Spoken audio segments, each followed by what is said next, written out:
Hey friends, it's Kirsten and welcome to another video. I'm very grateful that you've clicked on this one because it's going to be just a more casual heart-to-heart kind of conversation, which I love. I think I've kind of been longing to have one of those with y'all recently. Actually, I wanted to share that today's video was inspired by actually having a lack of motivation to film a video. And you know what? Having a lack of motivation to do this really caused me to empathize with what I imagine a lot of you guys are going through right now, which is having a lot on your plate and really starting to run out of steam to do it all, from having Nutcracker coming up and trying to enjoy that, but also realizing that you want to do your best so that you get good feedback in your performance review meetings, and that hopefully you get a contract. And you're worried about, what if I don't get a contract? And then you're thinking about audition season already. There's a lot that a lot of dancers are going through. A majority of us dancers have a lot on our mind. Even if you're not a dancer, I imagine this is just a naturally busy time of year for many of us. When we're going through a busy season, it's so easy to get exhausted and to completely lose sight of why we're doing what we're doing, and to kind of run on such low steam that we get up in the mornings and we think, oh, I'm just thinking ahead to my whole day and I don't know how I'm going to do it. I'm not that motivated to do it.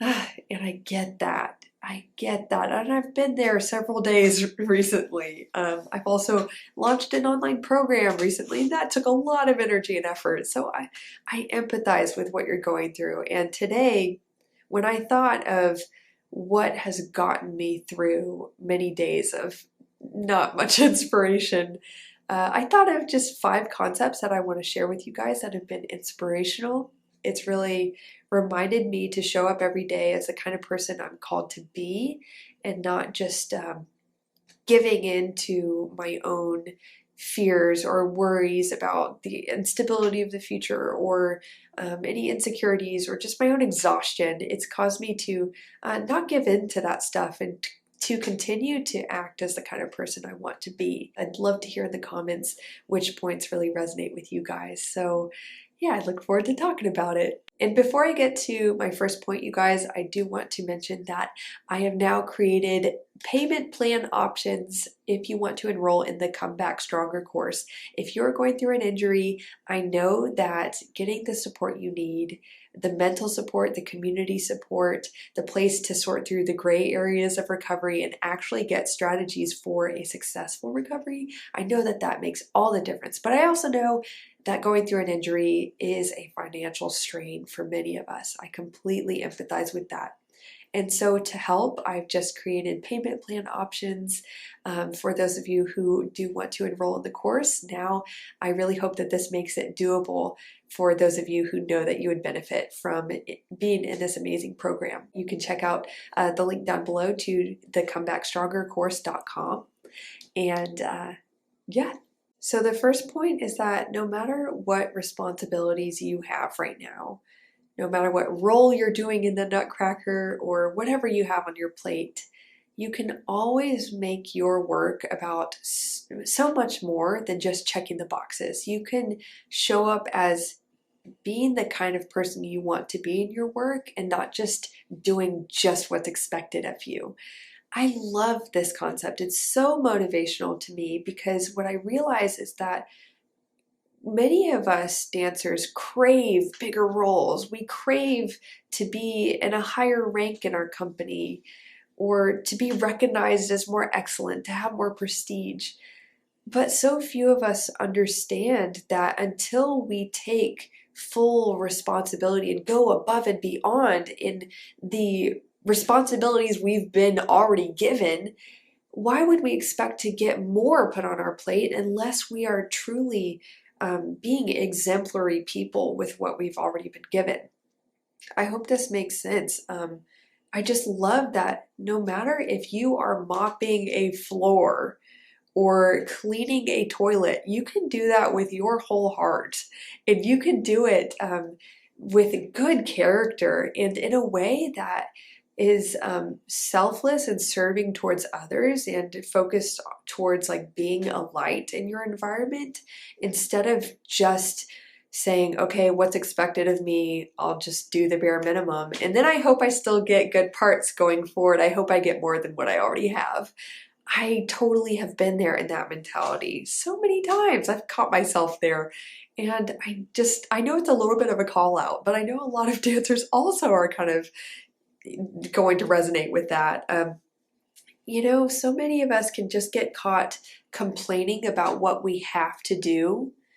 And we forget that if we were to just pause and say, no, I get to do this. And even though I want more, I don't have a right to have more unless I'm really doing what I already have with my whole heart. And so what I've done recently is I've really enjoyed being in Nutcracker rehearsals myself and realizing that I don't just get to, dance for a couple minutes and then sit in the back while the other dancers go and then I wait to rehearse again. I can be a light in that room. I can be inspiring some of the students I teach who I'm also dancing with. I can be an example of being a person of integrity and respecting others and showing other people love and compassion and consideration. And I can make this opportunity so much more about others and uplifting others, and also, being a person of strong integrity. I can do that instead of just worrying about myself and hoping that I look good and hoping that I like the way I'm performing. And, we can get so self-centric so easily. And I find it incredibly motivational to always ask myself, not being so fixated on what I'm doing, but how I'm doing what I'm doing. And that really inspires me to be my best every day and to see opportunities to inspire, to uplift, to encourage, and to support others, even when I'm not asked to do that. I think that's a really great lesson. Don't wait until you're asked to rise up to rise up. The next one is that, and I just wrote it down, so I'll go ahead and read it. It's okay if your progress is slow and your goals take time to actualize. This process of being patient, consistent, and persevering builds maturity and good character. It allows your motives to be tested and refined. I think so many of us have such big goals and we want them now, and we feel like we should have them like yesterday. I mean, I get this way with myself all the time. I always think, oh, I could have been doing better. I could be hard on myself many times. But it also gives me the chance to sit back and ask myself, why am I chasing success? And it gives me a chance to really contemplate my motivations. And I've noticed that, especially when achieving my goals takes extra patience, extra perseverance, and faith to get them done, it ends up refining me and refining my motivations and my heart in the process of getting to that goal, which is so much more important in the long run than just getting that instant gratification of achievement. Because most of the time, I think if I had just achieved what I set out to do with almost no perseverance, patience, or resistance that I had to work through, I wouldn't have been a better person. I would have just been a more prideful person with more to boast about, under my belt. But a lot of times, hitting rough patches on our goals, on our way to achieving our goals, actually humbles us appropriately, and it causes us to build in maturity and character, which is so crucial. Number 3, this is a big lesson. I probably need to just make another video about it. But one thing I realized personally is that there is still a certain ballet teacher who I worked with like 7 years ago. She said some extremely hurtful things towards me in very formative years of my life. And I realized that I've been carrying her around in my head with me for all these years. And I realized that I can continue to blame her for certain insecurities I have or fears that I have had, definitely working through them now. I can continue to blame her for all these things, but ultimately, I just had this complete aha moment that it has been on me that I have let her live on in my identity and my imagination for 7 years. And I have kept her with me in order to give me an excuse and a reason for my pitfalls, my my imperfections. I've used her as a crutch and an excuse in my mind for not being my best, or for holding on to certain negative beliefs or certain insecurities that I've had. And I just realized, wow, she's not literally there. She's not literally in me, talking to me. That's been totally on me, that I allowed her to live on in my own mind. And I know that so many of you guys watching have had people in your life that have spoken very harshly to you or treated you very badly. And I know that it's not just as simple as saying like, hey, it's your fault that you have carried their words along with you this whole time. No, I'm not trying to say it is your fault for the way that you've held on to the deep emotions of that. I get it. I've been there.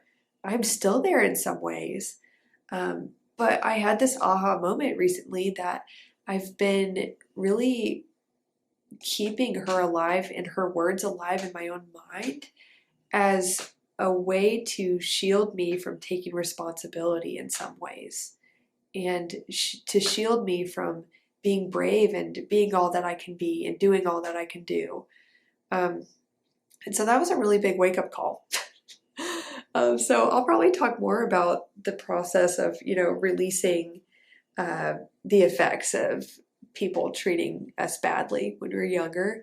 I might talk about that more later. Let me know if you do want me to talk about that. But yeah, that was a big wake-up call. Number 4 is that gratitude is not overrated, people. Just living with gratitude and choosing to focus on what you have, that's such a blessing. It is so life-changing. Whenever you especially find yourself discouraged, upset, stressed, whatever, take a moment to ask what you have to be grateful for. And it's not a band-aid, it's not a cover-up. I'm not trying to say don't feel those negative feelings, It is completely healthy to process through your negative emotions. That's awesome. Be honest with yourself, be authentic, but also contemplate what you have in your life that you enjoy, that you actually didn't earn or get yourself. For one, life itself, that's pretty epic. You didn't earn that. The chance to dance, the ability to dance, 2 arms and 2 legs to be able to dance. There are even some people with missing an arm or a leg, they still dance. We have so many things to be grateful for. And even like when we are scared that we'll lose something, and that, like ballet or the chance to be a professional, or we're afraid of losing a contract or something. Being afraid to lose something means that you have something that matters to you. And that's something to be grateful for, And so I just want to say that gratitude, as simple as it is, like living with an attitude of gratitude, seriously makes all the difference. And yeah, so don't forget that very, very simple takeaway. Okay guys, so that's really it. Just those 4 points. They've been tremendously encouraging to me, and I really hope they are to you as well. I hope that you guys enjoyed this. Let me know if you did. Give it a like, and who knows, I might do more like informal chatty videos like this in the future. All right guys, peace and blessings. I really hope that you have an awesome week. Thanks for watching. Bye.